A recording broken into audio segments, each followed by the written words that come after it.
Hi, it's your coach Joe Lucas. Welcome to your Practice Power daily coaching video for Wednesday, May 7th, 2014. Last week I spent, the entire week in Dallas, but one of the events that I was a part of was a 2-day training for a national firm. One of the modules that I talk about is prospects decision making syntax, or better way to say is how do people make decisions.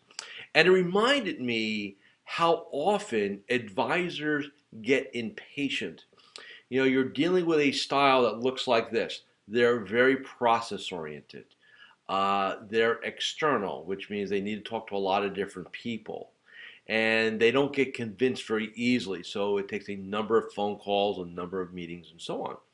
Now, for most advisors, that person, what happens is if you're the type of human being who is decisive, who let's just make a decision and move forward, I guarantee you in your career, you said to yourselves about certain prospects, you know what? This person is never going to do anything. They're never going to make a decision. They're never going to change. And in essence, you abandon the entire process. You just bail. Where maybe one more phone call, one or two more, meetings, whenever they're ready, right? But we give up because we get impatient. Or worse, you sit there and say, well, I've got my timeline, and you do a jam down, right? You really kind of hard close the thing. And once you do that with those people, you break all rapport, and they kind of label you as a salesman stockbroker, and then they kind of move away from you. So the key thing here is, first off, be super aware of what you have. So in other words, hey, who am I dealing with? What style do I have?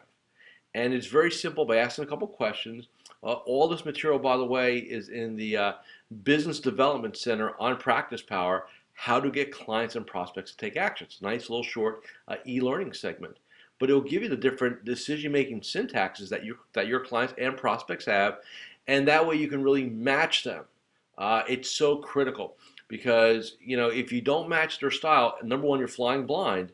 Number two, it's easy for us to get frustrated because we want to get it done now, and that person's not ready for it.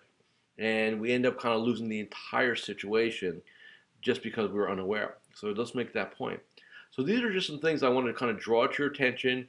The question I'm often asked is, well, when do you stop following up on a qualified prospect? My answer has always been, in 22 years, you never stop following up because you don't know when that day is going to come when they're ready to take action. They're not going to call you in most cases. You got to make sure you're in front of them. So let's have a great Wednesday today, and I'll see you tomorrow.